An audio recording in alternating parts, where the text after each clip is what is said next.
Commissioner Corey, Commissioner DePauw, either of you on the line? Yes, I am. This is Clayton. Yes. Thank you. Chairman Graham here. Very good. All right, just about 30 more seconds and we'll get rolling here, guys.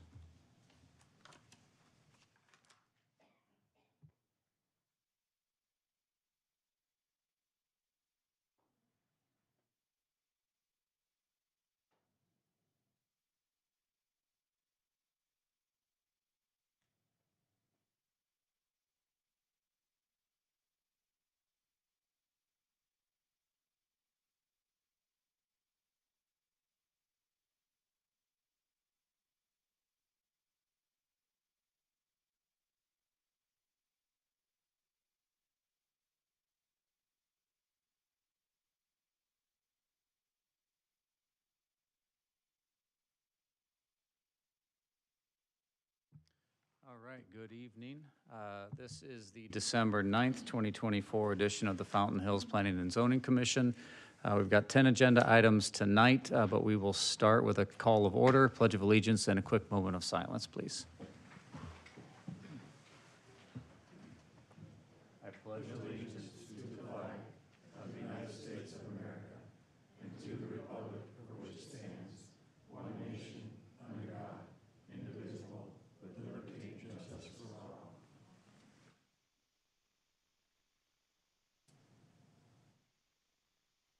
Thank you. Paul, a quick roll call, please. Commissioner Corey, Here. Commissioner DePauw, Here. Commissioner Kovacevic, Here. Commissioner Seaven, Here. Vice Chair Watts, Here. Chair Gray. Here.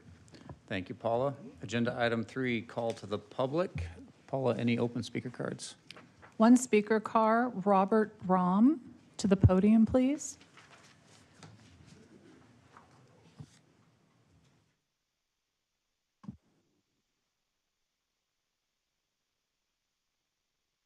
Well, thank you. That was quick service. I just got here, and I want to congratulate Rick Watts on getting elected to the town council. We're looking forward to you being there.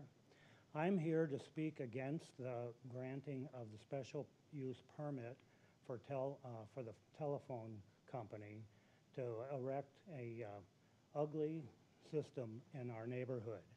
The document, the thing that is to be erected is an ugly piece of industrial equipment that will be an eyesore in our neighborhood and is not appropriate for any residential facility or neighborhood in this town that prides itself in great vistas and great views.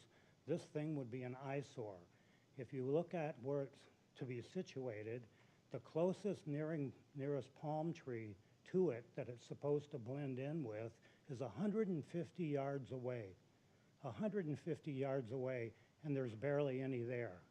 And so it's going to tower above everything in the neighborhood, and it is totally unacceptable, and we wish you would just turn them away, have them find another location, or turn up the wattage or whatever they need to do in order to broadcast from that spot. But we urge you to reject it. Thank you. Thank you, Mr. Rom. With your permission, sir, we'd like to take your text and then move it under agenda item 4, which is the public hearing for that antenna specifically. Yeah, thank you. I didn't understand it. No problem. Appreciate that. So Paula, we'll go ahead and move that around on the back end here. Any other speaker cards? No, Chair. Thank you. All right, moving quickly to agenda item 4. This is a public hearing for consideration and possible action on a special use permit to allow T-Mobile to modify an existing wireless communication facility located at 16239 East Ironwood Drive, which is the First Assembly of God Church, or commonly known as Generation Church today. Mr. Tavasoli. Yes, thank you, Mr. Chairman, members of the commission. Thank you, Mr. Chairman, for reading that off. As you mentioned, this is a special use permit request from T-Mobile that I'll be presenting before you at the Generation Church site. The property, just for everyone's edification, is at the south west corner of Fountain Hills Boulevard and Ironwood Drive. It is the current site of the Generation Church. Previously, it was the site for the Assemblies of God Church. The property is a total of a little over 3 acres. Now, the church site itself is a little over 1 1/3 acres. And there is an existing flagpole there, and I'll show you some elevations later, but it's a little over 53 feet in height, directly adjacent to the east side of the church building, as well as an equipment shelter shielded behind a screen wall, actually shielding the ground equipment that's currently there right now. So T-Mobile is, with the special use permit, is requesting removal of the existing 53-foot flagpole that is also doubles up as a wireless communication facility, and to replace it at that base where the current flagpole exists with a 65-foot monopalm, as well as replacement of the ground equipment behind the screen wall. This placement, the applicant contends, will require a temporary cell on wheels, or COW, during construction to continue providing service while the proposed monopalm is being erected. So again, going back to that map, the proposed monopalm will be at the same location where the flagpole is currently located, and new ground equipment will replace what's currently behind the screen wall, which is facing the parking lot in Fountain Hills Boulevard. This is the elevation of the current flagpole on the left. It's about 53 feet from the base to the top, not including the flagpole topper, which probably adds at least another foot. And what the applicant is proposing is a 65-foot monopalm, as shown here on the right. The 65 feet is measured from the base to the topmost palm frond, and the antennas will be placed at the 59-foot level of the monopalm.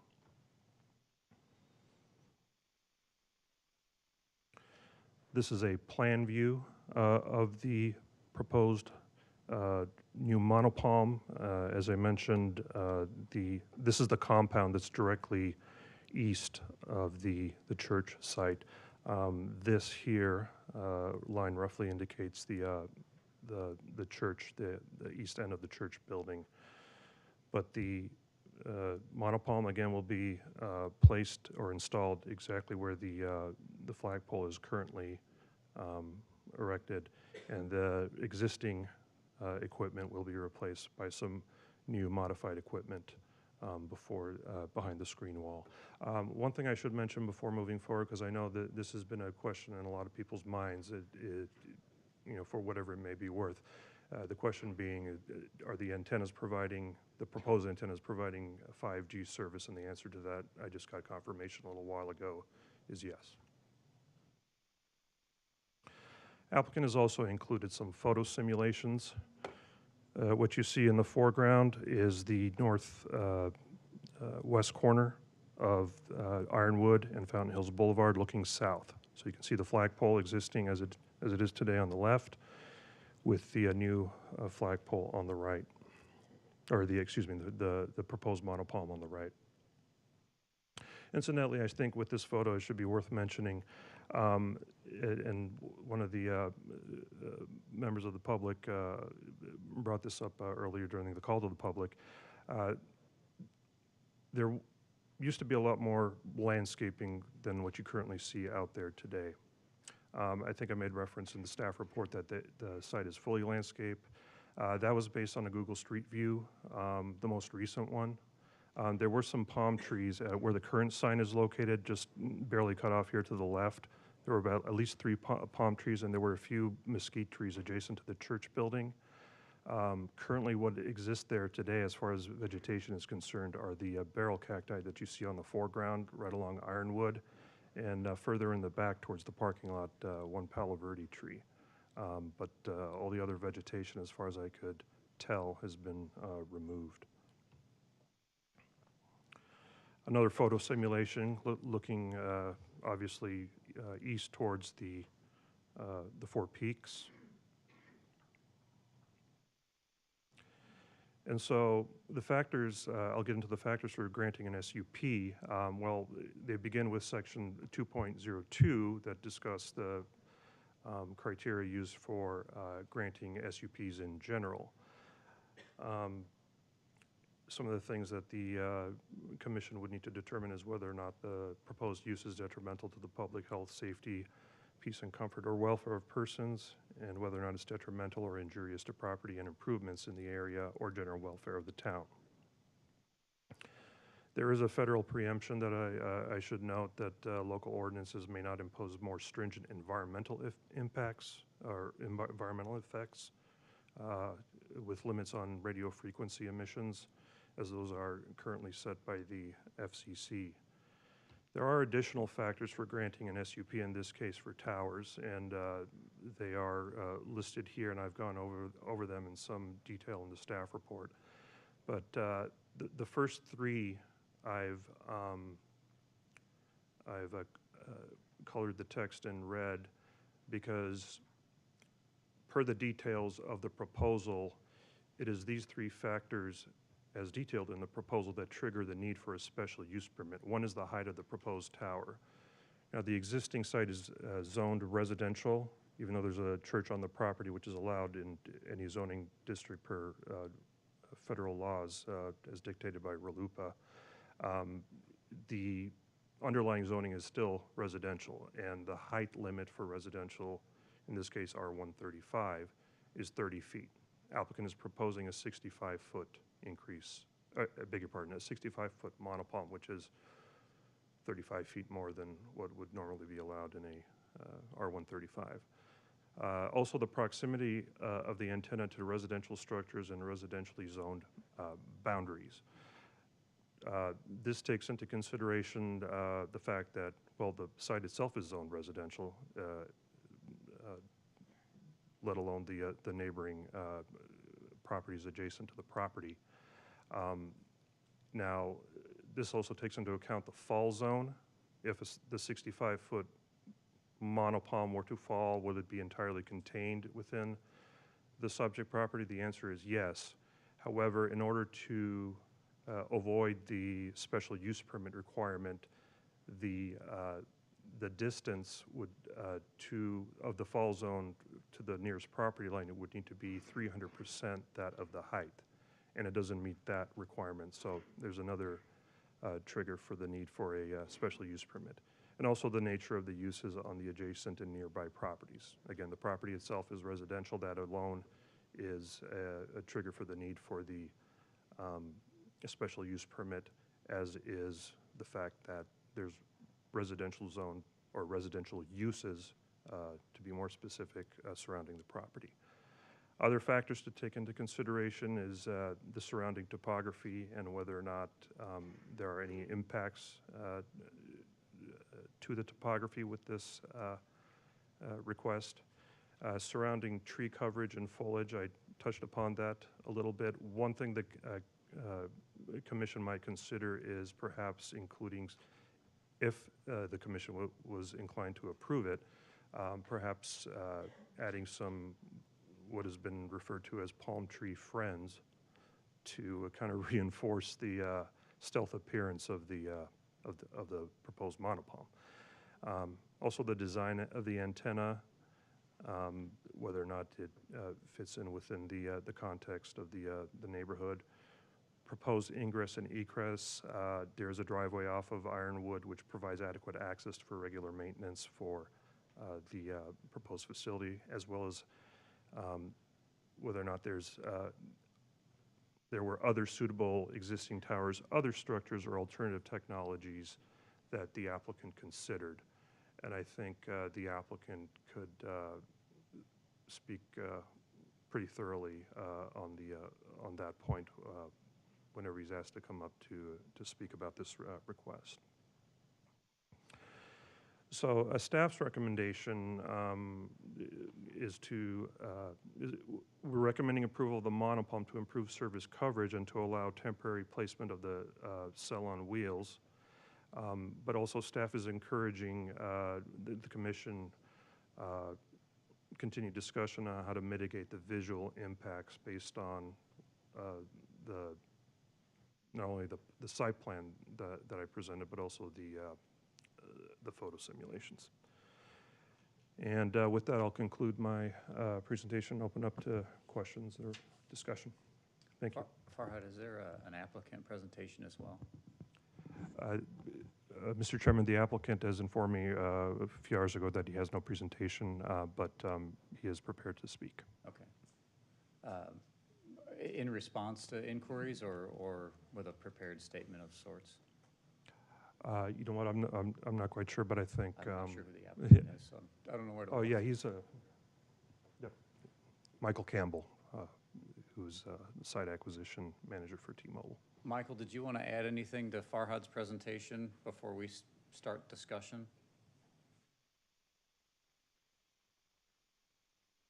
Hi, good evening. I'm Mike Campbell. I'm a consultant for Crown Castle, who is actually the landlord for T-Mobile. And I can hardly hear. Okay, is that better? Yes. Okay, I'll start again. I'm Mike Campbell. I'm a consultant for Crown Castle. Crown Castle is the landlord for T-Mobile. Crown Castle has the lease agreement with the Generation Church for the property.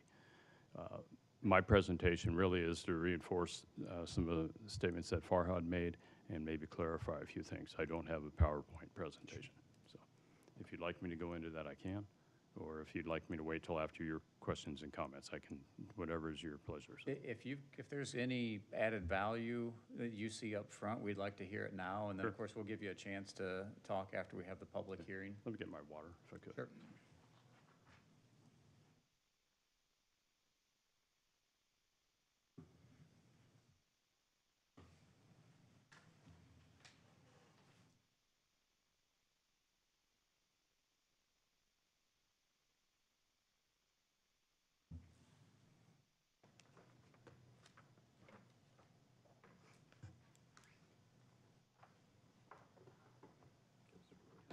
Sorry.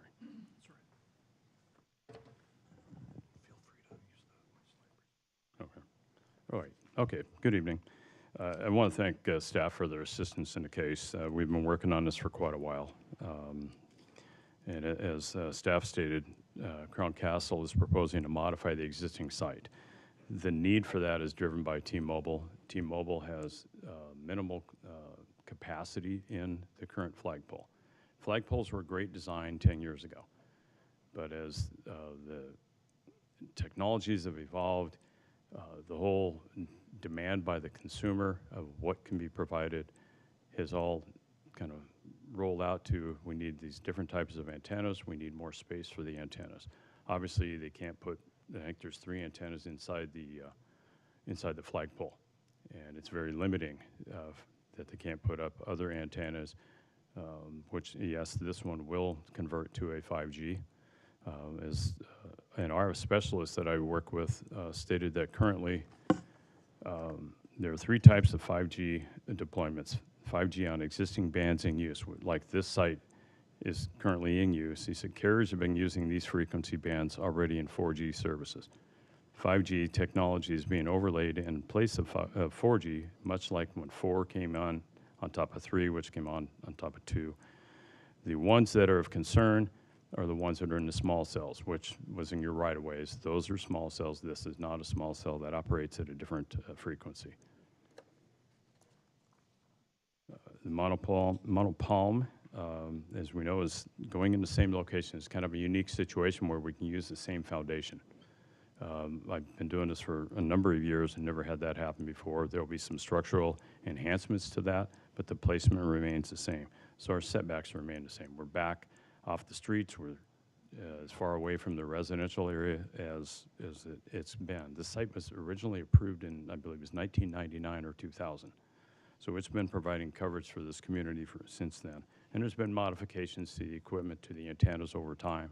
This is the greatest of the group, where exterior physicality, the physical view of it has changed considerably.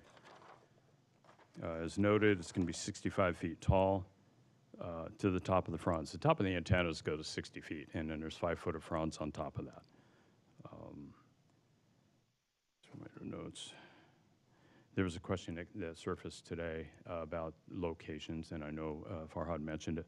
This location was apparently chosen back in 1999 because of the elevation. It is the highest point in that search area.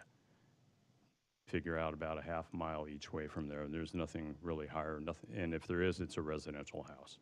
So the carriers and the tower companies tend to lean towards the church properties because they are in areas of fairly dense communities, and this helps us and it helps them by providing in there.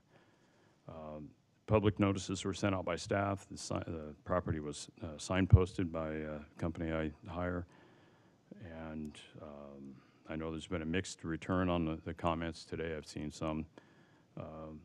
But I also, going forward, Crown Castle's asking for your recommendation of approval to council for this SUP request. And I can answer any questions that you may have as we go on.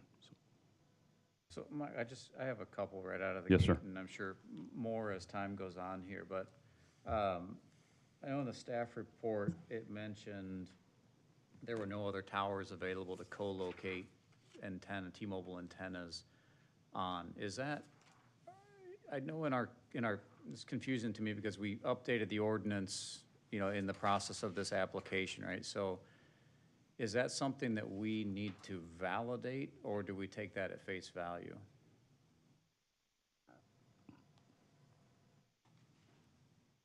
Mr. Chairman, members of the commission,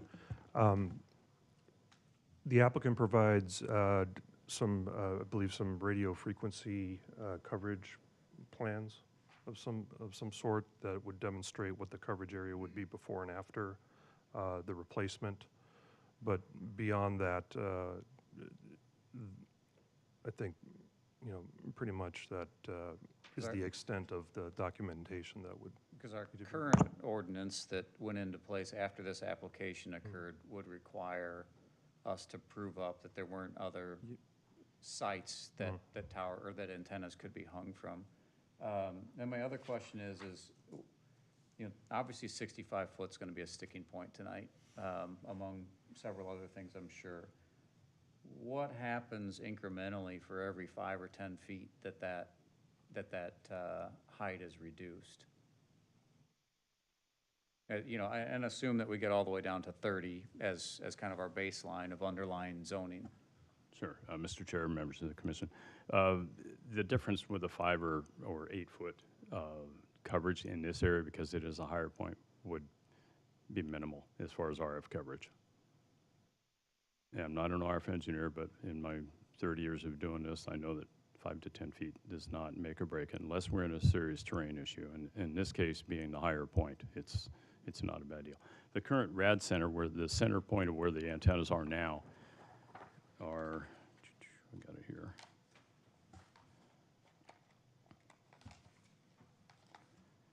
They're at 48 feet, and those were 6 foot antennas that were mounted on there. They're proposing, looks like the same. These may be 8 foot antennas.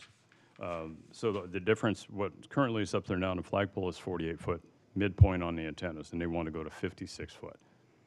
And then you've got 4 feet antenna above that, and top of the steel, top of the antennas is a common phraseology in us, and then the fronds extend above that. So if this was to drop back down to, say, 50 foot rad center, you would have 54 top of antennas, and then the palm fronds above that for an additional 5 feet for the disguising. Commissioner Kovacevic.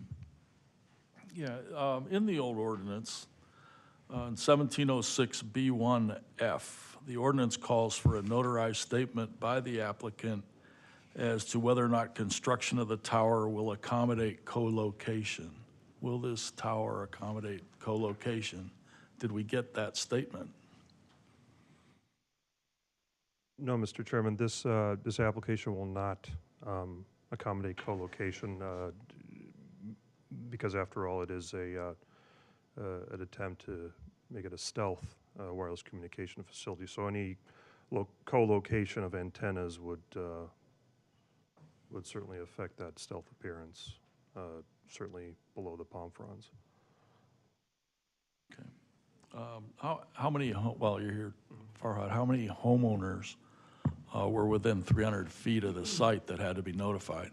Mr. Chairman, Commissioner Kovacevic, if I remember correctly, the mailing labels that were provided by the applicant took up a full page, which I believe it's about 30, yeah. Okay. And you kind of touched upon this, Commissioner Kovacevic, if I don't mind, and I'm not sure if I mentioned this during my presentation. Certainly it's in the staff report, but because the applicant had provided the application in September, which was prior to the approval of the current wireless communication facility ordinance, we were using the criteria from, as you alluded to, the previous ordinance. Although I don't think the criteria or the factors that I went over were affected significantly by the new ordinance. Did we get the statement on co-location or the notarized You statement? know what, Was I that part of don't have the answer to application? that offhand, but I can probably even double check that on my my phone. Let's see, we covered the history of the tower a little bit. So what's the gain of function between a full array of antennas and the double stack canisters? I mean, is that what allows you to go to 5G? Does it go from wireless cell phones to broadband internet? Okay, Commissioner Kovacek, Chair Gray, the ability to put more antennas in gives it a broader scope of coverage, and the ability of your cell phone, yes, your cell phone, the data. Data currently occupies, last time I spoke with my RF specialist, occupies 65% of a network. So if you have a site out there that's operating like this one, 65% of the draw on that is not for your phone. It's for sitting there, maybe watching this presentation or watching a movie or working on it. The data is the biggest draw. And the additional antennas provide greater scope, capacity is a better word, greater capacity to handle the demand by the public. In the course of talking to some people from T-Mobile, I was under the understanding that there were different towers for wireless cell phone service than there were for broadband internet. Is that the case? I don't have an answer on that one. Okay. All right. I think that's all I have for now. Commissioner Watts? Farhad, I think this is for you first. The original SUP was issued in 1999, is that correct? That's correct. Has there been any change of ownership in that property since 1999? Mr. Chairman, Commissioner Watts, as far as the change in ownership of the church, it was previously owned by the Assemblies of God Church. I'm not sure if this current church, Generation Church, is non-denominational or if it's somehow affiliated with the Assemblies of God, but I believe there's new leadership under the church. But to answer your question, I'm not sure of who the previous owner was according to our documentation. Well, we've historically talked about SUPs following or staying with the property Oh, yeah. and the ownership of that property. So my question really relates to, is that lease that's in place now subject to the original SUP, or is it actually operating outside of an SUP because there isn't an SUP that actually exists today? Yeah, Mr. Chairman, if I understand your question, the SUP runs with the land. This is a new application for a new SUP. I know, this is setting the stage for next question, so to speak. So I want to know if we're legitimate today or not. Yes, yes, the SUP runs with the land unless there was a condition made to renew within a certain period of time. But, Runs with the land or runs with the ownership of the land? Because previously, we've talked about the ownership of the land. If it changes hands, the SUP becomes null and void. yeah, it runs with the land. Okay? Where it becomes, just for clarification, where it becomes null and void is if the improvement is never made prior to the transaction, right? Correct, Then Yeah, it there's would a- sunset at the time of transaction. right. Okay. And just for clarification, is this actually a broadband application or is it a cellular application?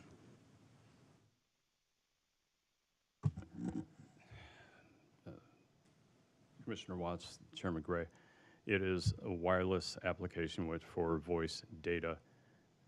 And they'll, you know, the T-Mobile has their 5G all-house coverage or home internet package that's out there. So the specifics are, this site will allow for everything.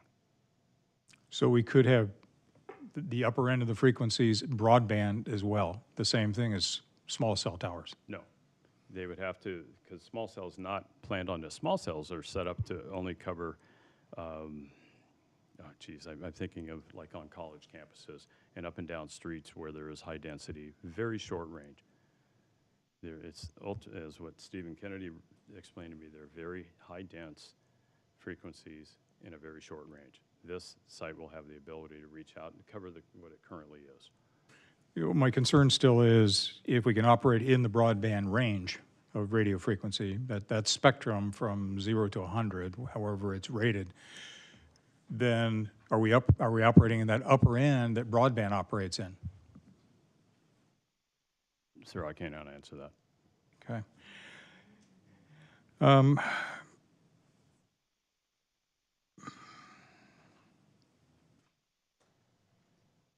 Is this tower anticipated to only cover the residents of Fountain Hills, or does it have further reaching connectivity? Commissioner Watts, it would cover the community that surrounds it within approximately a mile and a half. It won't reach down to Shea Boulevard or out to 87 going north. There's other sites within the T-Mobile network. The cellular network, wireless network, is basically like a honeycomb. So this is one core inside of there, and it just, as the need, it spreads out as far as the signal will reach, and then there's another site which overlaps and connects. But this is not to serve somebody that's cruising on Shea Boulevard. Okay. And has the applicant provided any data that shows the number of drop calls, the capacity, that's the reason that they need it? There's something data-driven that basically says, here's why we need this new thing. I don't have that information, no. So we really don't know whether or not it's necessary. Well, it's necessary because across the state and across the valley, I've worked on dozens of these across the valley where they were, 10 years ago, they put the flagpoles up because that worked then. It does not work for them now. This will enhance their coverage. It'll enhance for the community, for emergency services, everything along the like. We'll see a much better improved coverage.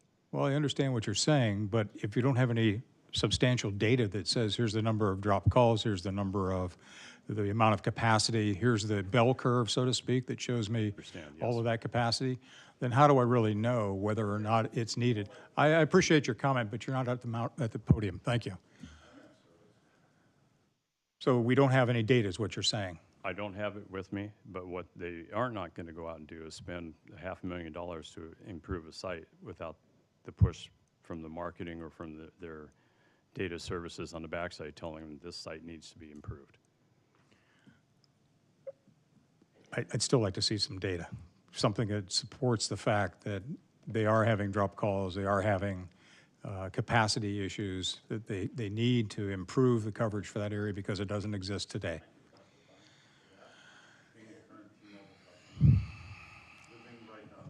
Okay. If you want to fill out a card, then that's fine, but just from the audience, I'd appreciate not saying any comments. Thank you. No, it's just the question you're asking him, I can give you an actual testimony. You can give me one off. I'm a T-Mobile customer that lives 2 blocks away on Sir, service and I get no internet. 'cause we it's not understand. connection. So you're asking for Sir. actual data.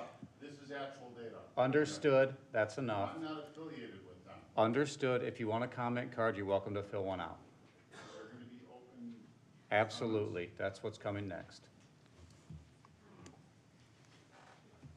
Anything else? Another one for Farhad. Farhad, this, to me, taking down the existing tower and putting in a new tower is new construction. Why are we submitting it as effectively a remodel to the existing tower?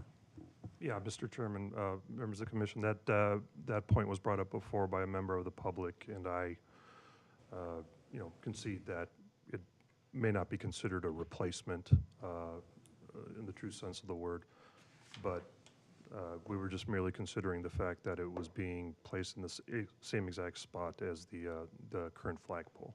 Well, I understand same foundation, same walls, but I would assume that the increase in the antennas and so on are going to also require an increase in capacity for electrical services and that sort of thing along the way, which I think would be a building issue, but I just want to make sure we're covering that base as well. So I would say we need to revise the application to reflect new, not a remodel. For right now, that's it, Mr. Chairman. Thank you. Thank you, Commissioner. Gentlemen on the phone, any questions ahead of the public hearing? Thank you, Chair. Yes. I'll go ahead, Corey. Thank you. Sorry, I think we're just double talking. Sorry I couldn't be there in person. I appreciate you calling me out. Yeah, just a couple of questions, and one kind of caught my attention earlier. So this height is significantly higher. What I'm hearing a lot from residents is concerns around aesthetics. So possibly a question for Mr. Campbell. I know you started to address this earlier, but can you clarify why the increased height is necessary compared to like other designs that may at lower height?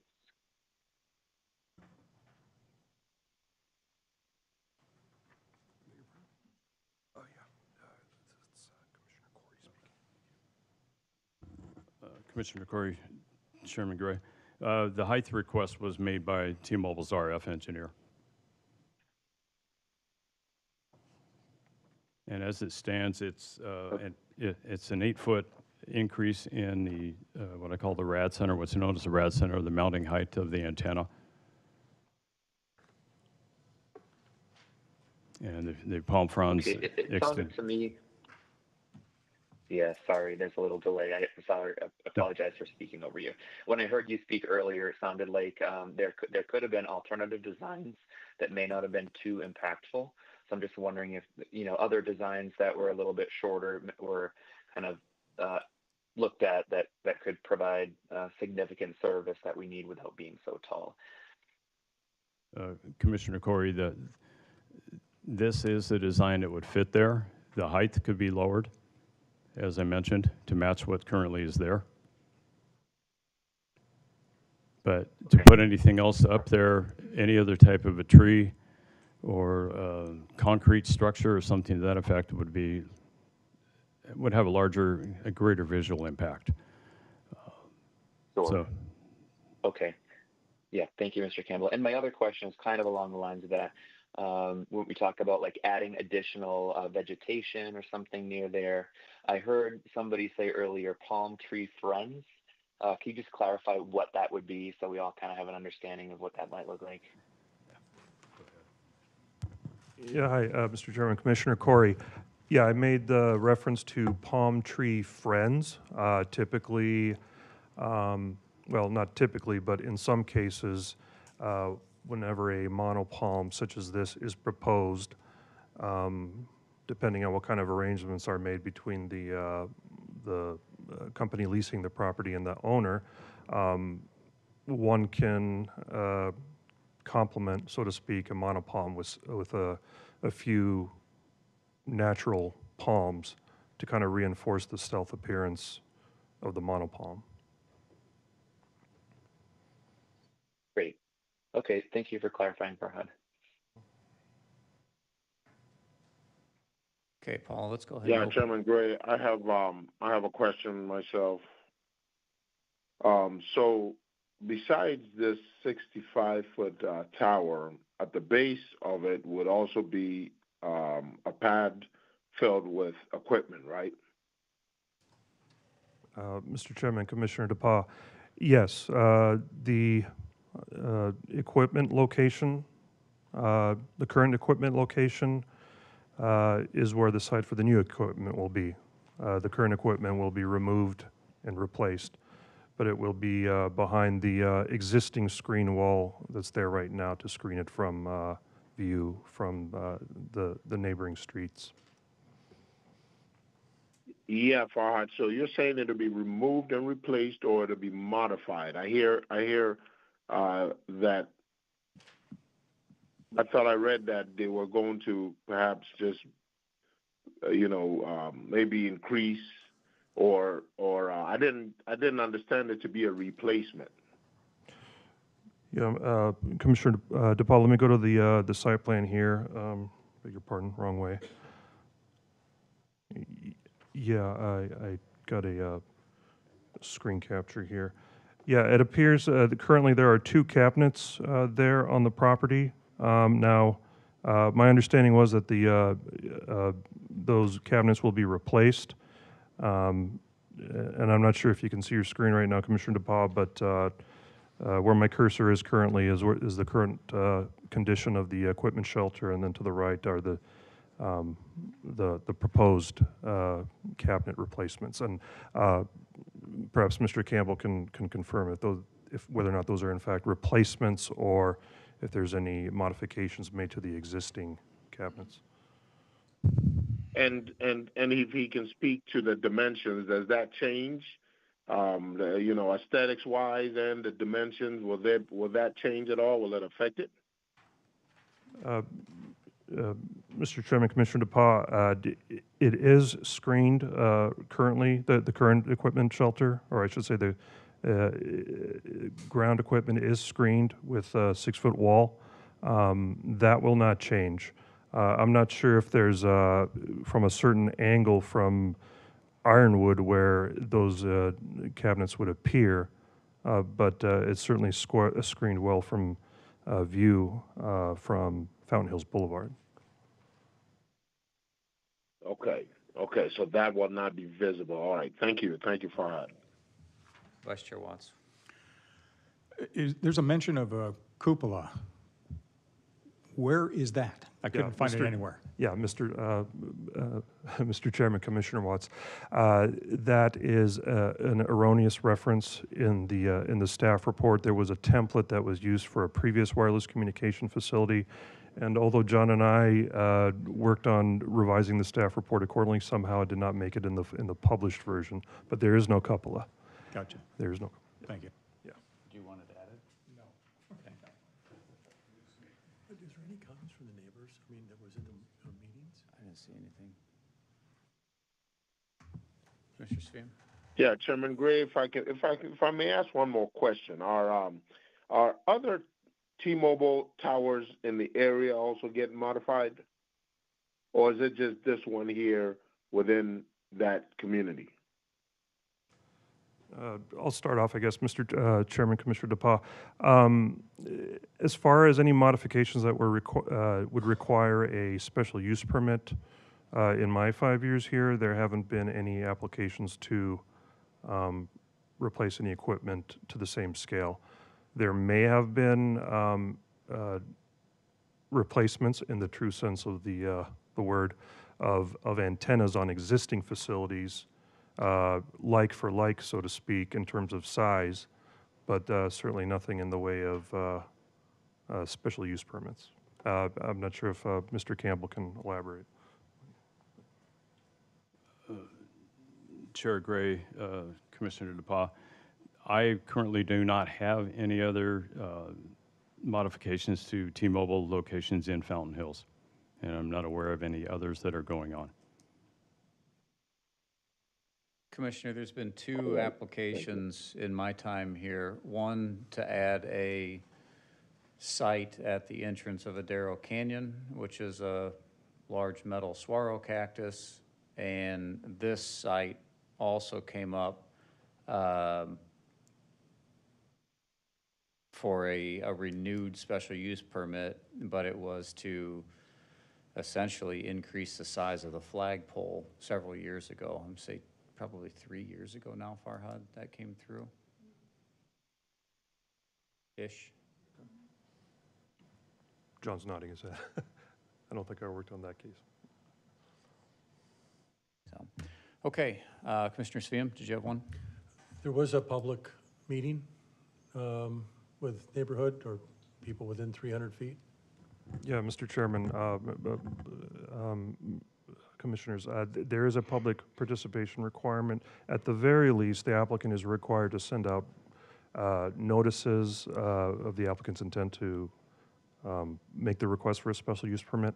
There was no meeting. However, the applicant, we asked the applicant provide contact information on the notification letters, not the public notification letters sent by the town, but I've seen a few comment cards, but I've not seen anything else in this at all. I'm wondering what the comments were from the neighborhood. If there was a meeting that, I assume there was a meeting. There was no meeting There was no meeting scheduled. at all? No. So is there any record of any other comments besides the one? Comments have come in, Commissioner Sveum. Some of them are, I think Paula will read off a little bit later, but I think today only, of course, we had the weekend, but I came back today and there were 6. 5 or 6. Yeah, and there was at least one inquiry, actually one inquiry that I had at the counter from a member of the public requesting more information about the. Well, perhaps I'll hear more Yeah. public testimony on that. Thank you, Farhad. Paula, let's go ahead and open the public hearing portion of the item here. The way this process works, if you filled out a card in the back and delivered that to Paula, she will call you up in the order that those were turned in. She'll call the next person as on deck. There's a timer here at the front of the room with 3 minutes on it. You will get a beep at, 30 seconds remaining, Paula? Yes. And then a solid tone as your 3 minutes expires. So let's go ahead and call the first couple, Paula. Okay, our first speaker is Virginia O'Brien, and on deck will be Michael Brahe.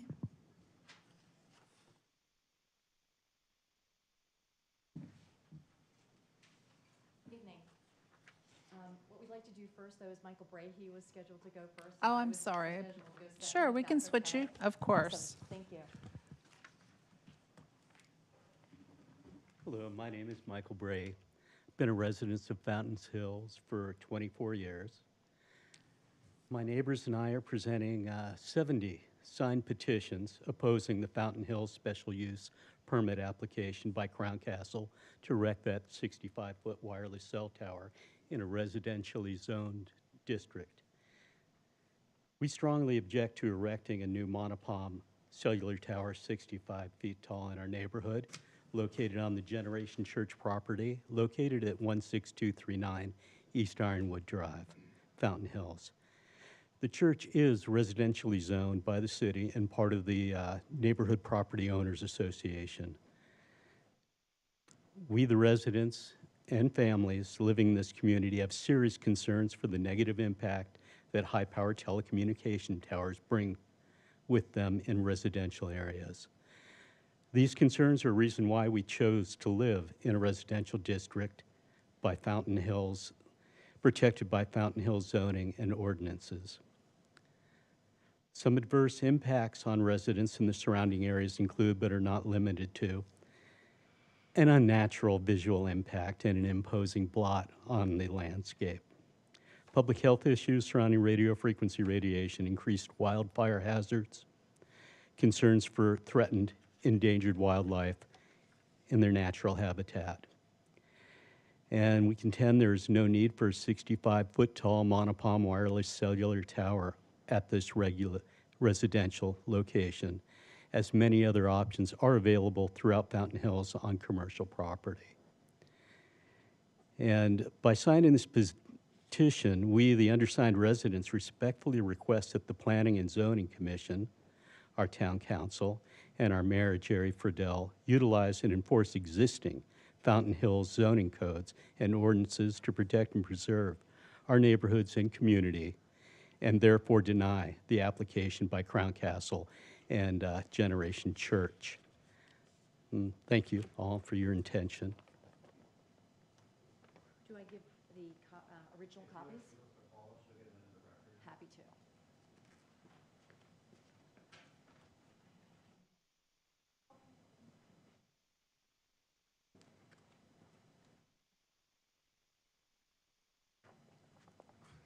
Good evening. My name is Virginia O'Brien, and I am in thorough agreement with all the concerns expressed in the petition objecting to Generation Church and Crown Castle's request to erect a new 65-foot wireless cell tower on residential property, imposing a huge adverse visual impact that is anything but stealth. The wireless cellular tower would create unreasonable conditions in the opinion of over 72 neighborhood residents in the surrounding area that have signed petitions reflecting this opinion. Upon reviewing the Town of Fountain Hills Planning and Zoning staff summary on this matter, it appears to me that Generation Church and Crown Castle want special approval to waive their compliance of Fountain Hills residential ordinances and violate those ordinances with Town Council approval if the Town Council grants them the special use permit they applied for. Here are 3 of the special approvals they want to waive ordinance compliance for. The first one, violation that they want to waive, is in regard to the height of the proposed tower. Residential zone structure height clearly states a 30-foot limit for all residents in that area. Generation Church and Crown Castle want special approval to waive their compliance with the existing 30-foot limit allowed in single-family zoning areas so that they can erect a 65-foot cell tower. The second ordinance violation Generation Church and Crown Castle want waived is in regard to the required fall-down distances. The ordinance requires that any antenna constructed on a property must have a fall-down distance which is equal to 300% of the height of the antenna in that residential district.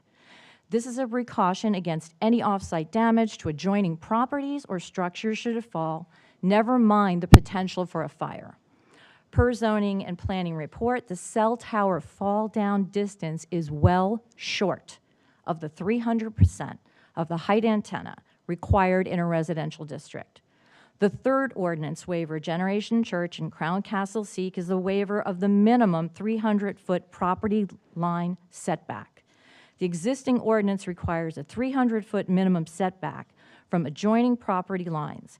Any antenna within 300 feet of residentially zoned property requires a waiver of this ordinance.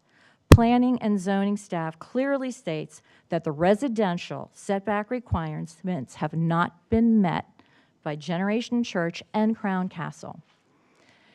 It is my understanding that the residential property owner, Generation Church, currently supports this permit to erect the new 65-foot monopom wireless cell tower. In light of this evening's hearing, the increasing number of signed petitions, and the adverse impact of this tower on our residential neighborhood, I urge Generation Church and Crown Castle to respect their neighborhood communities' objections to the 65-foot wireless cell tower in our residentially zoned neighborhood and reconsider their support for a special use application. I thank you for your attention. Thank you, Ms. O'Brien. Next speaker is Liz Gildersleeve. On deck is Jennifer Scoson. Good evening, all. Hello, Paula. After reading the attachments for this agenda item, I do also have some questions that I hope this commission will answer before making a final recommendation for this special use permit. First, and I know it was addressed a little earlier, I'm still not clear on who would be receiving the benefits of this 65-foot tower. Is it all of Fountain Hills? Does it extend into the Fort McDowell community? I didn't get a clear answer on that. The other question I had is, why, if it sounds like this is for broadband, mostly for broadband. So why can't this infrastructure go underground, or some of it go underground? Third, there are residents who are concerned about the health impacts of the presumably increased radiation. Has any study been done to confirm or deny the health issues? Next, if I'm reading the citizen participation report correctly from the applicant, it appears that the letters to the impacted residents were mailed out in May, which of course is not a real helpful time since a lot of people in our community leave for the summer. And I didn't see it in the attachments, but would it be possible for the public to see the form letter that was sent to the impacted residents and how this request for a special use permit for a 6-story tower was explained? And finally, if you approve this special use permit, it waters down our ordinance even further and sets precedents for future 6-story towers in our town. Should we then anticipate a sea of 6-story fake palm trees in the near future from this applicant and other providers? In my opinion, there are still lots of questions, and I know the applicant, the gentleman here, has 30 years of experience, but I wasn't getting a warm, fuzzy feeling that he had all his information with him today. So I hope you delay a decision and get answers to these questions, my questions, and I'm sure you'll hear other questions from other residents who are going to speak. Thank you for your time.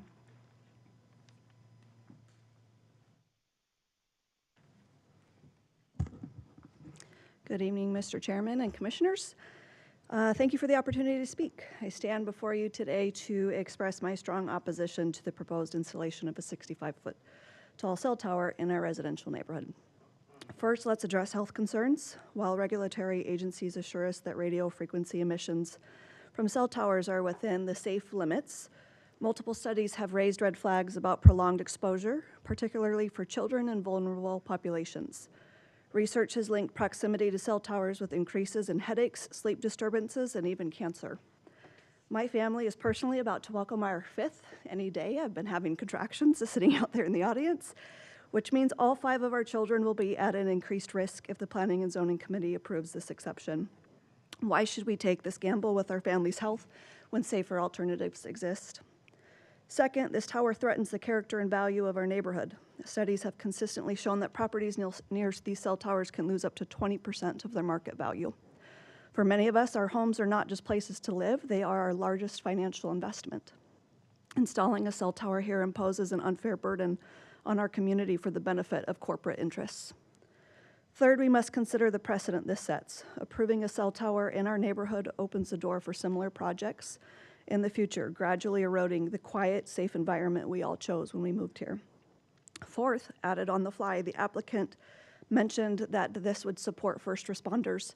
I personally support first responders every day. I sell body cameras and tasers to law enforcement agencies. And in 5 years, I have never had an agency tell me they use T-Mobile. So I would be curious if our first responders use T-Mobile or if they use AT&T FirstNet or Verizon, because those are the 2 primary vendors. I'm not against better connectivity. However, I urge the Planning and Zoning Commission to explore alternative locations for this tower, such as commercial zones or industrial areas where its impact on residents would be minimal. Let's work together to prioritize our public health, our property values, and the integrity of our community. Thank you. Hey, could you just read your name into the record for us? Jennifer Skousen. Thank you. Next speaker is Larry Myers, and on deck will be Crystal Kavanaugh.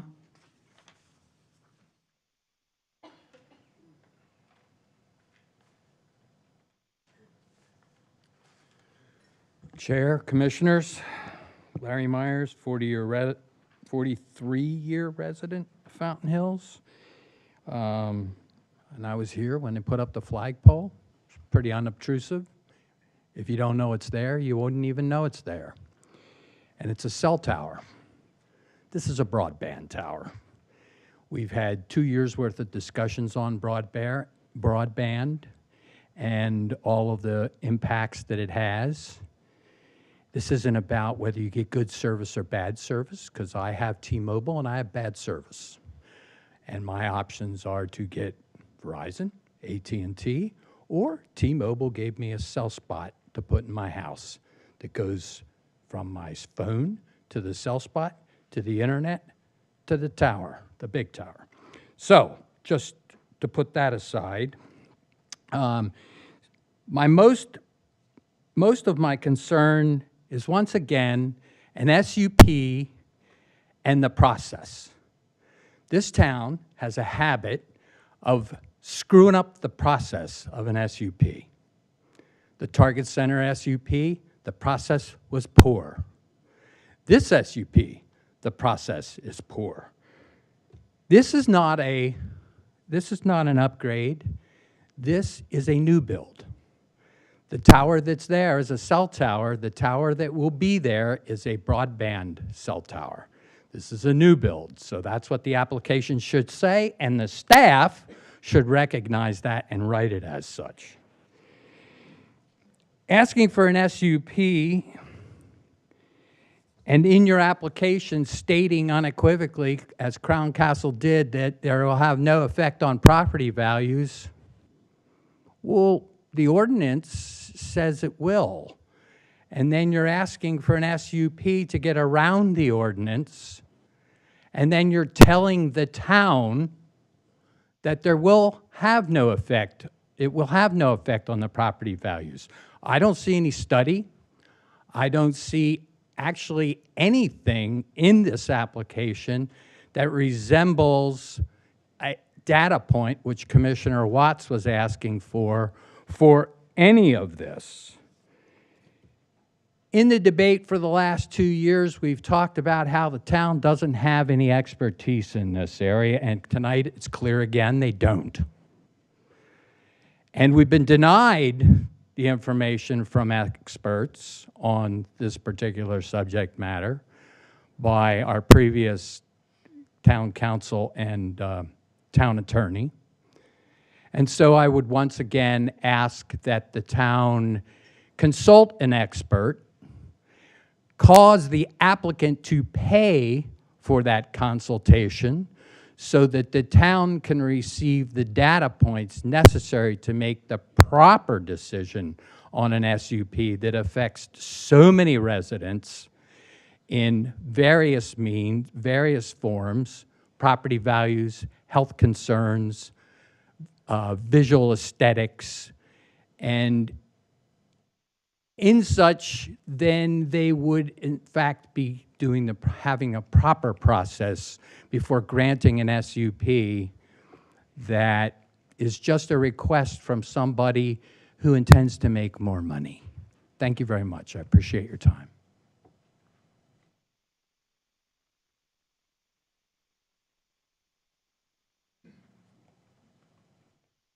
Good evening, Crystal Kavanaugh, Fountain Hills resident. I just have a few points because most of them have been made. But I want to start off by saying I'm very thankful for this commission because you all ask questions. Now, you don't always get the answers, which is what I noticed again tonight. And without those answers, it's going to be very difficult to make a decision on this. But I find it even more amazing that we have staff that readily recommend saying yes to things like this without these same answers and data.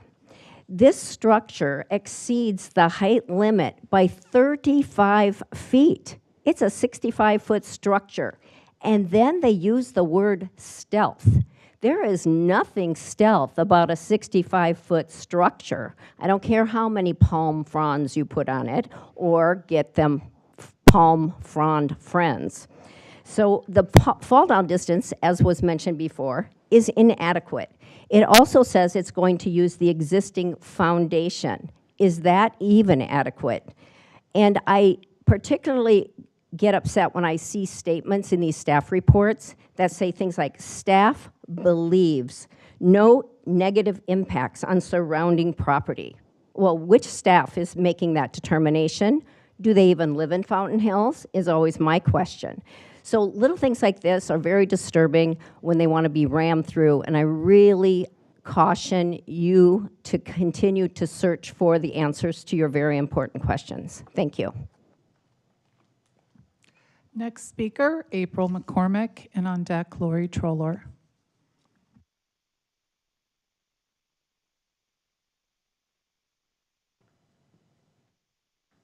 Good evening. I want to say I am so proud of this town. I believe all of the 75 signatures have been collected over the weekend, and that is a monumental Herculean effort, and I want to say thank you. Okay, a couple things about this petition. So this is a 6-story building. Every 11 feet is 1 story in construction. And if you take 65 feet divided by 11, that's 5.9 stories. This is insanity, surrounded by all residential zoning districts and homes.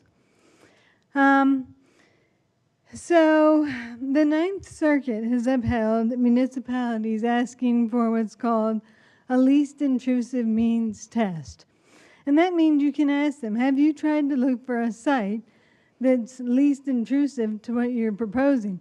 And in their own little staff packet prepared by this gentleman, straight up it says they haven't even looked. Haven't even looked. So you can ask them to look, do their due diligence, and come back and show you other options. Their plans, I don't believe, are to scale. I've been in construction my entire adult life. And I went to Google Earth and measured the height of that flagpole, which I believe is 49 feet. I also measured how many homes are around that flagpole right now within 1,150 feet. And the reason I did that is because a study from Israel found that if you live within 1,150 feet of a tower or antenna, your chances of getting cancer quadruple. And so I stopped counting at 75 homes within 1,150 feet. And that's how many people would be grossly affected by the placement of this. The church, I wish the property owner was here. I know they've been contacted by some people in this audience, to which they've said they'll pray for your brain, heart, and soul. They seem to care less and be completely motivated by whatever lease payment they are getting.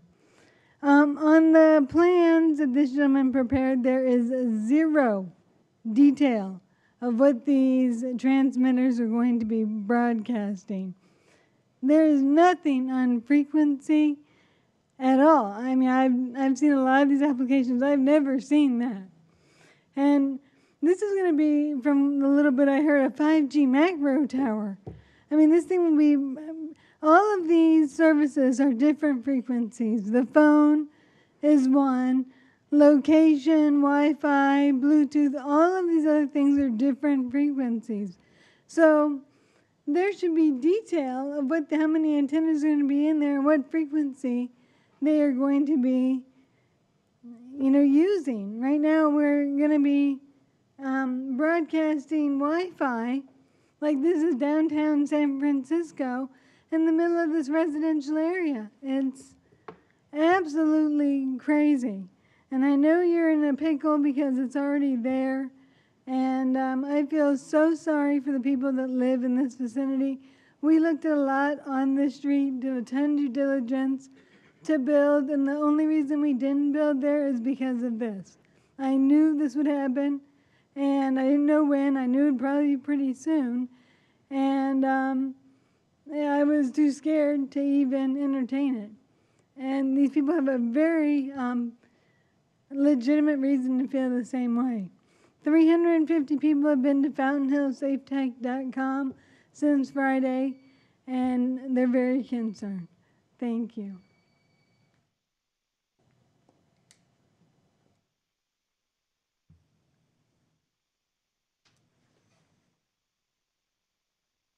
Ms. Troller will give you the 4 minutes you asked for. Thank you. Hi, guys, gentlemen. It's been a while. Hope you had a good holiday. Lori Troller, resident.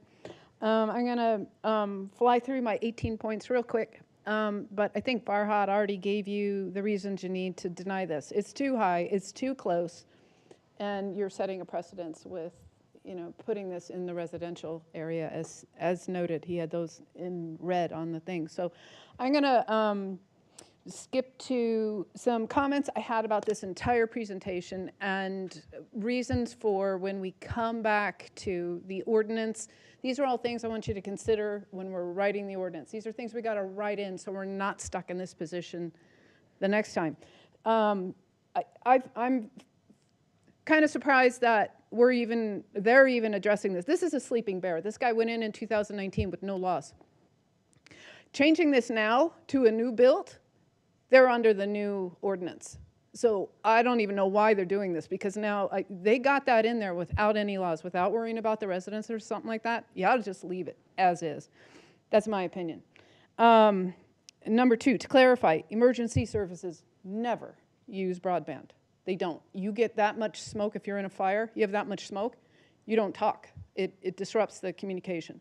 Emergency services have their own frequency, and it's FM frequency. They never use this.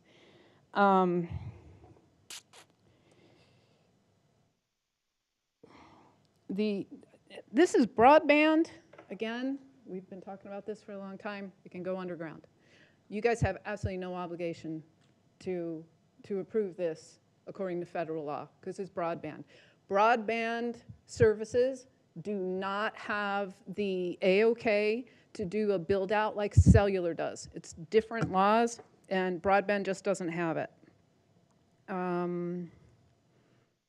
The appearance of these palm trees changed quickly. If anybody has driven past the Alamo and you look at that palm tree past the Alamo, 2 years ago, it looked like that. It was that one set of antennas. Right now, there's a second set of antennas. And by the way, a set of antennas, a full set of antennas, you can put more on this one set, which means that level, weighs about a ton. Would you love to be in church and have that hit you? Anyway, the one at Alamo has 2 levels. It looks far from anything natural because the fronds are now down a whole nother level. So if you really want to see what the potential of what this can look like and any other 65-foot palm tree, look at the one at Alamo. It's not pretty.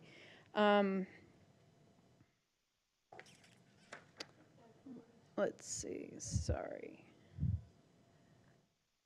I think, Peter, you mentioned that you wanted to ask if we had to validate or take for face value some of the quotes that was presented to you in the presentation.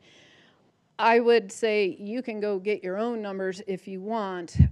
Many towns get experts to do this, and they don't use town staff. They reference experts, and those experts run those numbers, and they check those numbers. So I've never heard of a town having to take anything at face value. You can check that all you like. There's nothing that would keep you from doing that in any law that I've seen.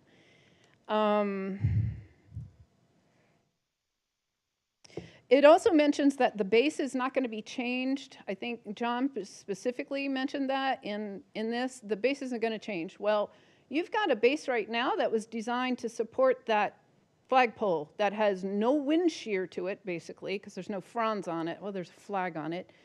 And there's a whole different weight component. So that base, if that base is only this big and needs to be this big, and the town gives an approval for an SUP that they even tell you they're not going to change the base, and that sucker goes over, now we're up for a lawsuit because you approved something that didn't get engineered properly, and that's going to be on the town. So I would ask you to consider that, because John specifically said the base will not change. So I wouldn't put an engineering stamp on that base. Do I still? Okay.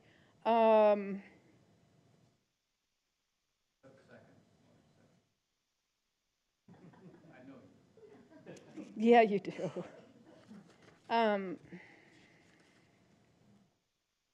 Finally, I'm just going to, there's a lot more. There's so much more. One thing I want to say. We want this service. Town wants the service. We're not denying this. It's already there. So when they use the terms, you can't deny. In the application, it says, there's page 8, 9, and 10. It states the laws. Basically, it says you can't deny service. We're not denying service. It's right there and it's working. So if they want to upgrade their service, that's up to them, and we are not denying it. So by doing a denial, don't be afraid of, the lawsuits and stuff like that, because we're not denying anything. And again, it's broadband. Let's bring it in underground. Let's preserve our values and the beauty of our town. Thanks. Thanks, Peter. Next speaker is Kevin Rose. And after Kevin, Ellen Proctor. Kevin Rose, did he leave? Okay, Mr. Proctor, please.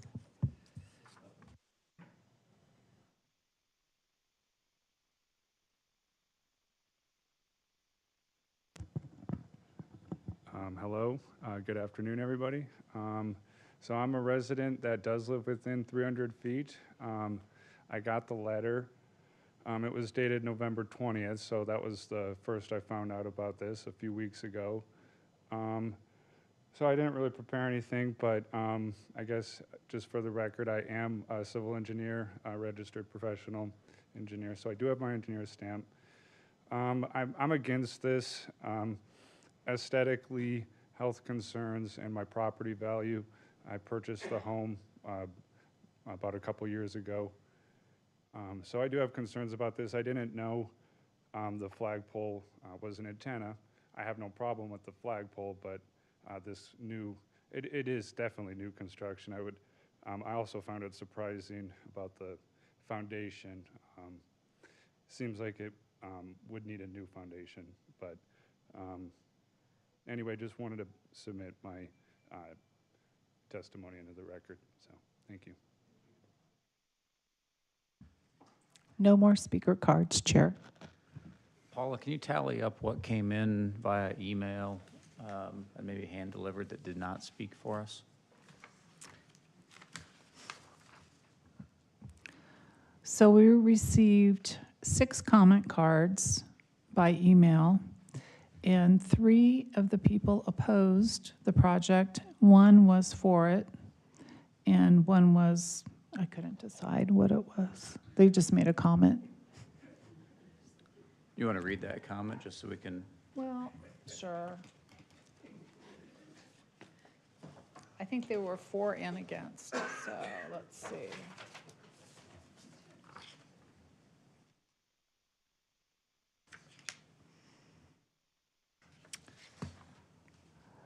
So the comment is following: you can neither stem the tide of progress nor fight the federal government. No matter what is said at a public meeting, this 5G invasion of progress cannot be stopped. Perhaps we can keep them away from folks' homes and place them in public parks and such. However, yeah. How do you interpret that? For, against? I'm going to go against. Against, okay, Yeah. There you go. Yeah. I mean, the however that opens it up again, but I just leave it against. It does say that they are against, and if you look above the comment. No, that's not very fun. I know. All right. There you go. Let's go ahead and we will formally close the public hearing. Farhad, let's bring you back up for any final discussion amongst the commission with staff. I'll start since the mic's hot already. We heard a lot of the same sentiment that I think, Farhad, you pointed out in the staff report around height, fall distance, setbacks, new versus renovation, et cetera. The thing that gives me the most pause, and I'm of the same opinion as several of the speakers. The service is, the cell service is warranted. The rest of it is highly subjective. But we're talking about this placement on an R1 to 35 property, and that's the underlying thing that I have a lot of a lot of trouble with here. So I want to hear what the other commissioners have to say. Commissioner Kovacevic? Yeah, I had a hard time. This is a tough vote. But, you know, because extending the tower 10 feet and expanding capacity to allow a full array of antennas will allow more residents to get less expensive wireless internet and access at home. And, but the tower doesn't comply with our previous zoning ordinance. It doesn't comply with the new zoning ordinance. When we were charged with reviewing and rewriting Chapter 17, we were given 8 model ordinances from other municipalities, and this tower wouldn't meet any of those 8. The tower doesn't meet many of the goals of our zoning ordinance. Goal number 1, it doesn't protect residential areas and land uses from potential adverse impacts of the towers and antennas. Goal number 2 in the ordinance, it doesn't encourage the location of towers in non-residential areas. Goal number 4, it has no provision for co-location.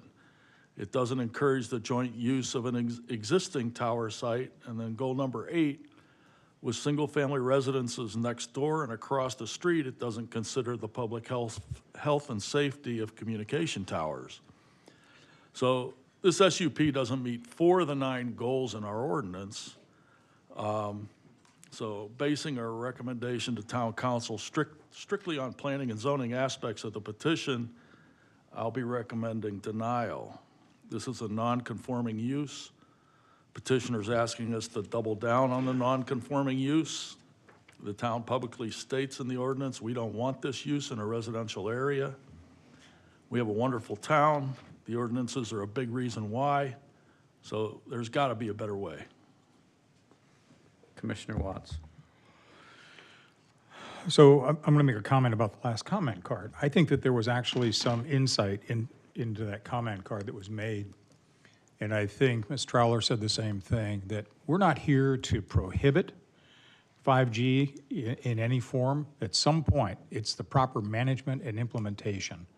It's how we can do it constructively, how we can do it smartly, if that's a word, but not to just... No, it's not. It's not a word? No. Strike the smartly, thank you. But I just don't think, I think the height issue, R135 doesn't fit. I don't think there's any bumpers in our current ordinances around the radio frequency limitations. The applicant was kind of not real exacting about the reasons and wasn't exacting about what frequencies. It's got internet, it's got broadband, but I think we need to have bumpers around what's cellular. We can't restrict cellular, that's a given, and I'll acquiesce to that. But I think we've got to get something that says you cannot operate outside this frequency, and you can't operate within a certain area. So those are a couple of reasons. I know for a fact that the NPOA has not had an application submitted to get the approval. And I don't believe it would pass the Committee of Architecture. Kind of got a little insight there. So I also will be against voting for moving forward with this SUP. Farhad, can you just procedural clarification for me? What's the procedural value of this being considered a renovation versus a new build? Is that purely semantics, or is there either procedural or financial value to the applicant? Yeah, Mr. Chairman, I'm not sure if procedurally there is. Nothing. Certainly under the old ordinance, I'm not sure if there's a procedurally any value, as you said. The new ordinance does have shot clock requirements, so to speak. Had that been submitted after the ordinance took effect, or I should say after the ordinance was approved, I guess, then we could,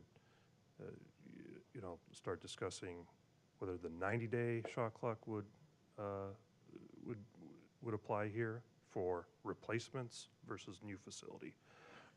In my earlier discussions, I think, and this is all having to do with the new ordinance, with some staff, it sounds like we would consider it a new facility under the 150-day shot clock. Okay, thank you. Commissioner Sviam? Telecommunications is not in my wheelhouse, but I didn't hear just the motion from all of you tonight. I felt there's a lot of facts that were brought out. I appreciate hearing that. I'm not so sure how a tower like this would affect values of property necessarily. But I do think there's no compelling reason to approve this antenna. And frankly, a billion-dollar company ought to be able to design something that's a lot more attractive than something like this. The one that's down east of Saguaro, first time I saw that, I just laughed. To have that in a town this beautiful. There has to be better ways to do this, and T-Mobile or whoever would like to present a tower to improve their services and create more business, they've got to do a better job of convincing not only us, but you as neighbors and those that are directly affected. Just driving by the site, after this came out and the photos and everything, I'm picturing how bad this is going to look. And it's one of those, why did we allow that to happen? So until they come up with a better answer, I'm a no, totally no. Commissioner DePauw. Yeah, Chair, I don't have enough information here to really come to a solid decision on this, but I'm not convinced that it is a rebuild. I don't know what the weight of the components that are going to be sitting on the top of this tower that is twice as high as the flagpole. So yeah, I'm not able to move forward with this either Commissioner Corey. at this time. Thank you, Chair. Yeah, I'd have to agree with what my colleague said. I think the increased height doesn't really align with the character of the residential neighborhood, and I think we should explore other designs or configurations that maybe can give us the communication that we need without it being so impactful. So I think I will also be a no vote on this, and I appreciate all the feedback that we heard today. Thank you, Commissioners. I think it's pretty clear the way the recommendation is going to go here tonight. I don't know if anybody has a motion in mind that they'd like to make. Commissioner Kovacevic. Sure, I'll move to deny the request. I'll second. Okay, let's do it on the basis of, I'd like you to include on the basis of it's in a R1 to 35 zoned parcel as one, if you would consider that. Absolutely. Secondary considerations? Second? Well, we've got a second from Commissioner Watts. Any additional clarifying considerations? So R1 to 35, I want to make sure we give the council good meat to work with. It doesn't meet the goals of our zoning ordinance. Okay, so let's say on the basis of siding in a 1 to 35 parcel and in general nonconformance with zoning ordinance, heavily inclusive of height, fall zone, and setback? Yes. I think the radio frequencies also need to be included, that it's not clear whether it is actually broadband or simply cellular, and that needs to be defined. I think we got that answer. I think it's broad. I mean, he said it was broadband. Well, I don't think it's clear. It is, but this is a zoning hearing, so let's. Right. And I think the statement about first responders, it does not affect first responders. So I want to make sure that's clear to the council as well. This does not have an impact on first responders. They do operate completely on, I know for a fact on MCSO, they operate on a different frequency completely, or a different system. So it doesn't affect that.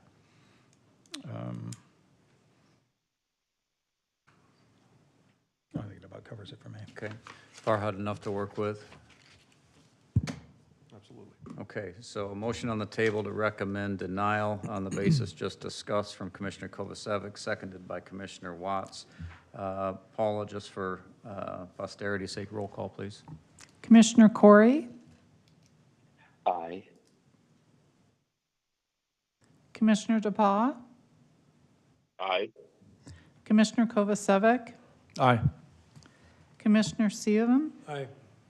Vice Chair Watts, Aye. Chair Gray, Aye. 6-0. Thank you, Paula. Okay, so just for clarity, that motion is going to town council with a recommendation to deny on that basis. Mr. Chairman, on that note about the town council meeting, if I may make a clarification, I think the schedule for the next year's town council meetings will be officially under consideration next week.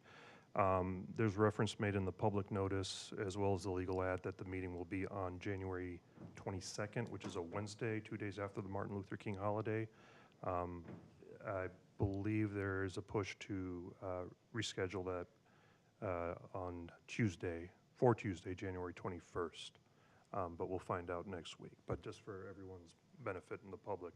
And I've asked the applicant to make the change in the sign once it becomes official. Okay, thank you, Farhad. Okay, let's move on to agenda item number 5. Another public hearing, consideration and possible action amending Chapter 12 of the Commercial Zoning Districts to allow outdoor display of non-gasoline powered vehicles with no more than 1 ton in weight to the C1 Neighborhood Commercial and Professional Zoning District under a special use permit. And Farhad, let's just give the room a couple seconds here.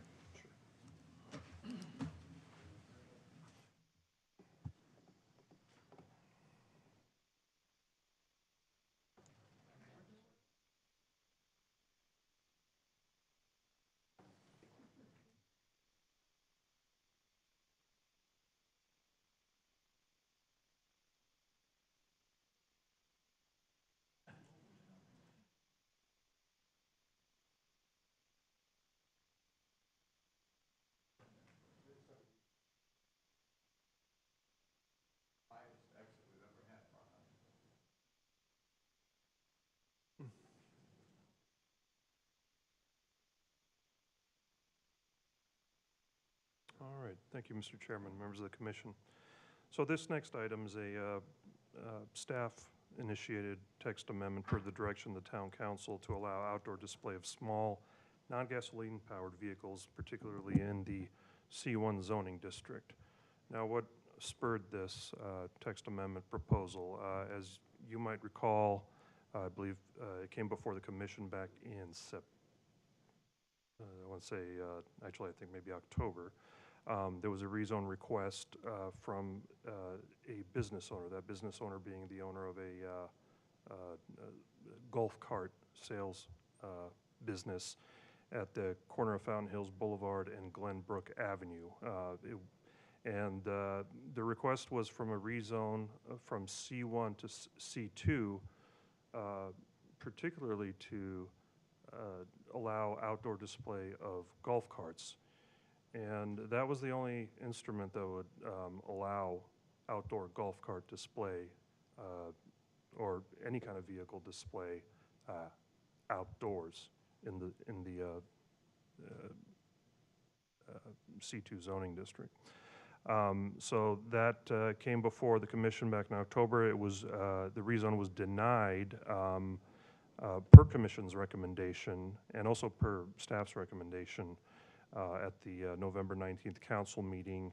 However, as staff had expected after the commission meeting as well as the council meeting, staff received direction to propose a text amendment to allow golf cart display in the C1 zoning district. And the reason for the denial was there were a whole list of other uses under the C2 that would have been allowed had that rezone been approved, including hotels and drive-thrus, which clearly would not have been appropriate for the area. So given the direction given by town council, we took a number of considerations, did a little bit of research, and in looking at not only golf carts, but also similar vehicles. We first looked at, the scale of these vehicles, and we found that four-seater golf carts can weigh anywhere between 400 to 550 pounds. Six-seater golf carts, which aren't that uncommon, can weigh as much as 1,850 pounds. We also asked the question, well, are there other non-gasoline powered vehicles such as golf carts that are in similar size and weight? And we thought possibly there could be a number of others. The staff report made reference to pedicabs.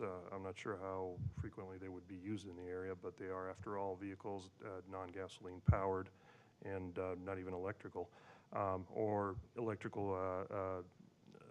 powered go-karts, for example. And so we basically, as you'll see in the suggested text amendment in the following slide, we thought of a limit of 1 ton for outdoor vehicle, non-gasoline powered outdoor vehicle displays. We also thought about likely areas for the display. Well, more likely than not, such vehicles would be displayed in the parking stalls. Now that brings up a number of questions of, would display of such vehicles compromise the parking demand for a particular commercial center? And also, should we consider this a by right use in the C1 or one that would require an SUP? And really, we recommend language in the zoning ordinance that would require a special use permit for outdoor display of non-gasoline vehicles of no more than 1 ton in the C1 zoning district. I know there's a reference here to the CC district and that, but this is particularly for specifically for the C1 zoning district, this proposed text amendment. Let's see what thought of adding. So that way we can come before you and bring up other considerations that might be associated with the request, such as the parking requirement. Would, if there's some serious questions about accessibility to a parking lot because of these vehicle displays, well, that's something that the Commission and Council can consider. Commission and Council can also consider an expiration date or a requirement to come back and renew after a certain period of time. In the earlier presentation, I mentioned that special use permits typically run with the land. However, unless there is a specific time limit placed on or stipulated with the approval, then that can be tagged to the property in question. So, quite simply, that's it in a nutshell. But if you have any more questions about how staff went about this in proposing the language you see before you, I'll open up to questions right now. Pretty straightforward, Farhad. Like the idea of it being tied to the special use permit as we delve into new kind of, should be placid but uncharted waters here with something like this. And I appreciate the background and how we got to this. I'm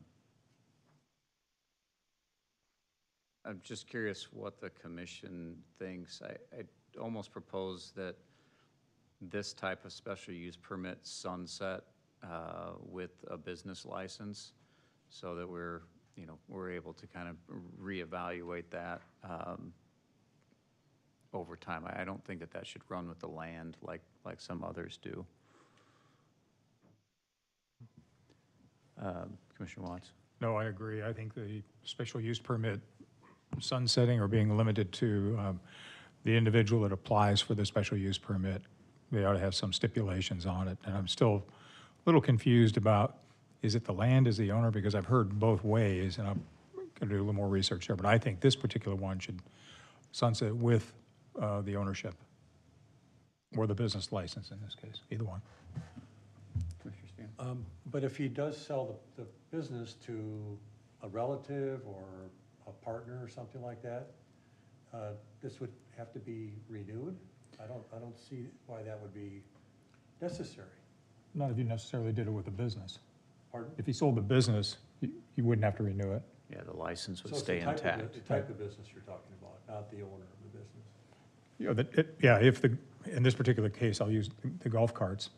If I sold my golf cart business to you, that special use permit would remain intact because it's consistent. But now if I sold the property to somebody else, then it would have to be, you'd have to apply for a new special use permit. John doesn't like it. Sorry. So, Chair, Commissioners, I got up particularly when was the comment about the business license. If you sell the business to Phil, then Phil's going to have to get his own business license, so it'd be a new business license. So I think you'd have to be a little careful in how you might word that. But I guess going with what Commissioner Stephen was saying, if it's really the same business at the same location, regardless of who the owner is, you know, again, I'm not sure why that would need a special use permit change.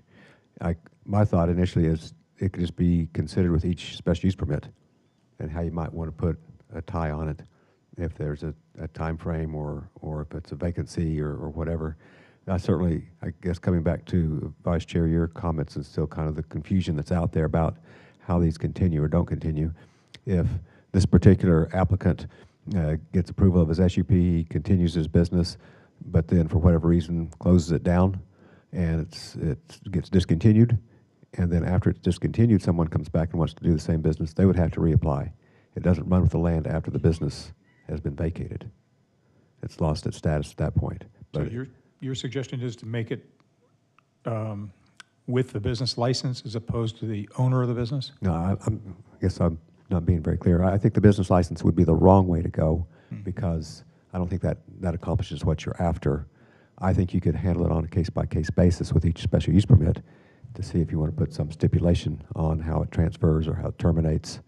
But just in normal practice, if one business goes out and the property is now vacant, then somebody wants to put the same business back in, they would need a new special use permit. It doesn't run with the land once it's become vacant in that regard. I mean, but then we're just kind of crystal balling it with each and every application.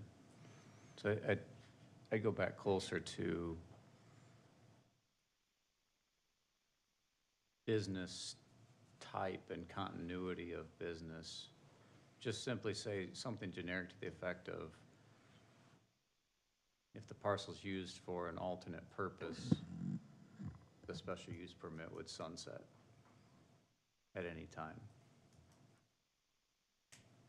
I don't think you want to leave something like this with the parcel forever to be picked back up 10 years from now.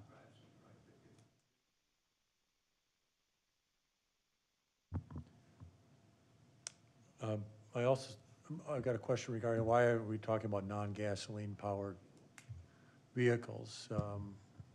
Is this your business? I thought so.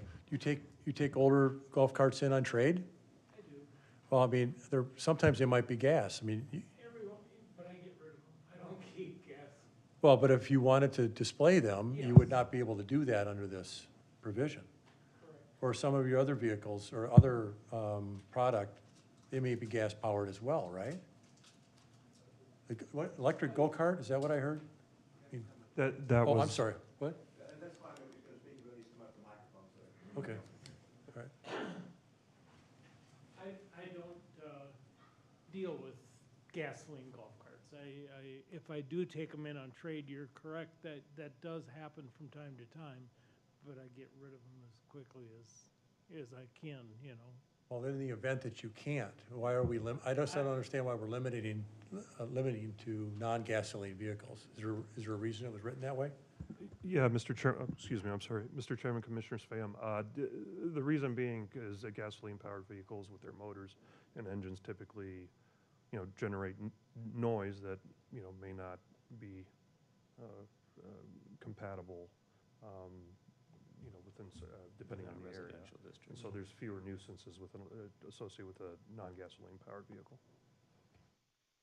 Well, there's cars running down the street as well, so I just don't know that you want to limit, in those cases, you might not be able to display. That's just my opinion. I agree, and I guess I would feel better if you took it out. I don't mind the ton, he put a 1 ton in there, I'm okay with that. Is there a weight problem if it's a gasoline cart? No, gas, I mean. So a 1 gas- ton would be fine. Yes, that would, I'd be okay with the 1 ton. But the gasoline, you're right, if I take one in on trade and I've got to get rid of it and I'm under the gun, you know, because I can't. You've got money tied up Yes. in it, so. And I don't want to leave a gas cart inside the building. Right, so personally, I would like to provide more flexibility with that and eliminate the non-gasoline power. All they'd have to do is remove the gasoline power. Right. They can leave the weight. I'm good with that. So I generally am with you, but devil's advocate for a second. What if he takes in an unmuffled go-kart or a razor, and now that's displayed and shown to a prospective buyer in a residential district? That's unfair to the C1 designation. I get where you're coming from, because I don't like the razors. They're loud and obnoxious, and they're unlike a Expensive too. They're not like a golf cart. You know, they're much quieter. A razor, they're very, very loud. So is there, can we use a different classification? I mean, is there a licensure classification that can be used that would cull that stuff out? Basically, I'm a golf cart store. I don't sell UTVs. I don't. No interest in selling Vespas or anything like that? No, not really. No, or no motorcycles, or, you know, I'm no interest. Why can't we provide an exclusion for the operation of gas-powered vehicles and a 30-day limit to dispose of them when taken That's in on fine. trade? I'm Do okay something with like that. Yeah, I don't care. Do something, then you've accomplished that, and you can do both Yeah, of that's them. fine. Yeah. Okay. So let's try and expedite this. Paul, do we have speaker cards? No, Chair. Commissioner Watts, did you have more? Nope, that's it. Okay. Final discussions or a motion? Commissioner Watts? I move to approve with the additional comments about the exclusion of the operation of gas-powered vehicles and a 30-day limitation on the storage of gas vehicles. And sunset of the SUP with. And sunset of the SUP with a business light. I'm confused a bit about the business license versus the ownership Just versus say- the business. Just say when continuity of the business ceases to exist or something. When business continuity ceases to exist at that, under that SUP. Okay, when the continuity of the business ceases under the business license of the operation. Muddy as all get I'll out. look at the Farhan, minutes. but- Yeah, gives you a little bit to work with. Commissioner Corey, Commissioner DePauw. Yeah, My quick question. one comment was I knew I also shouldn't have done that. around our all golf carts non-gasoline, so I'm glad that we addressed that, and I'm with you on approving this. Commissioner DePauw. Yeah, and would this be restricted to this owner, like John was saying, or is it going to be to the license? And also, would a neighbor of his be able to just maybe decide one day to sell his own and just pull it out front and leave it there with a for sale sign on it, or can any of the neighbors pull up their card? So, what my question is this restricted to this address only? Yes, it's restricted to this, No, Mr. Chairman, this is if we're talking about the text amendment before you, this will be across the board for anyone but in they'll this. all require a special use permit. That is correct, but it's not for this particular individual at this particular address. Yeah. Uh-huh. Okay. But Commissioner DePauw, each applicant is going to have to come through the SUP process. So in essence, the next iteration of this is specific to this business at this address. Okay. All we're doing today is modifying the ordinance to allow for the use of an SUP in this application. All right. It's All right. opening a Thanks, gateway. Chair. Yeah. All right. Well, thank you.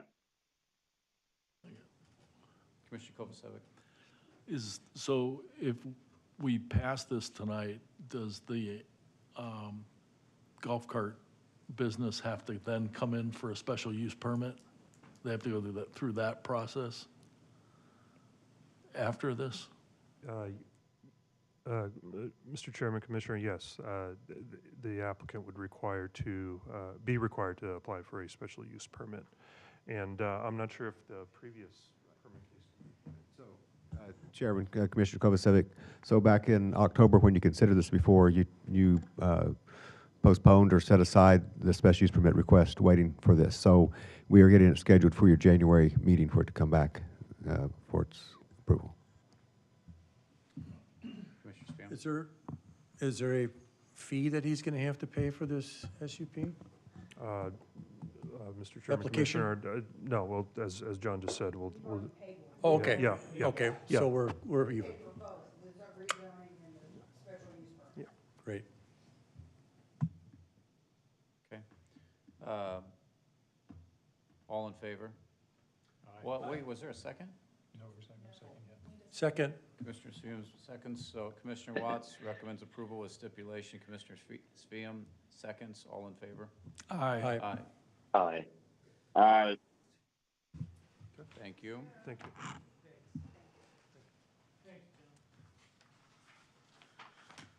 All right. Straw poll, do we want to continue on tonight, or do we want to defer? What's our next agenda look like, John? So your January meeting at this point, the only thing I'm aware of is the special use permit for the golf cart. Do you have? We might have the special use permits up in Plat 106 that we continued from a previous meeting. That may be back also. Oh, the EGIM Yes. proposal. Mhm. Straw poll, we want to continue on tonight. Do you object if I take my straw poll? No, Chairman, this is early input discussion by the commission, so if you'd rather not discuss it this evening, we can wait. Well, I mean, I don't want to give you a memorable one. What do you guys think? Defer it? Okay. If you don't object, John, we'll defer that. All right.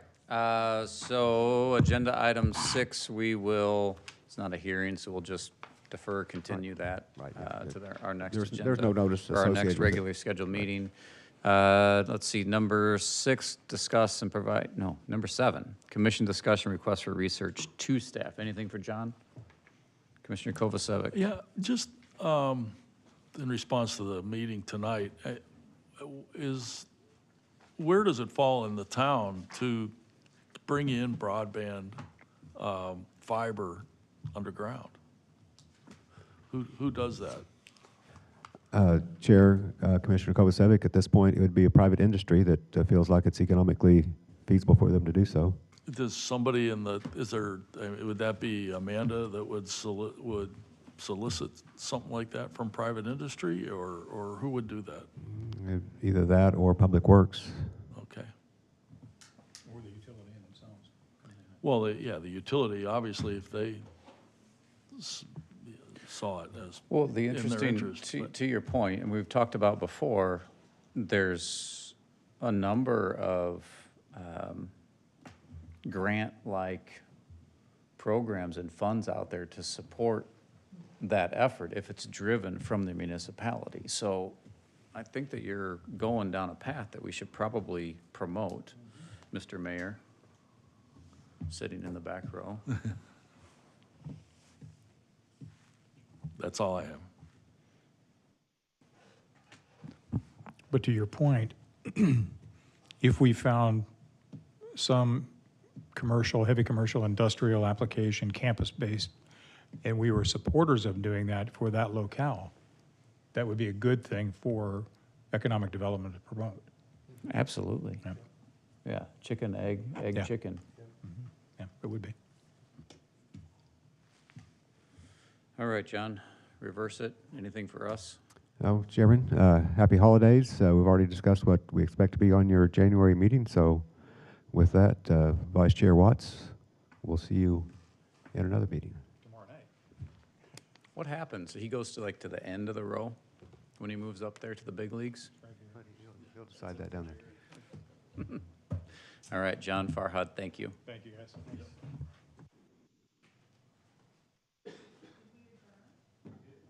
We're adjourned. Clayton, you can go home. All right, thank you.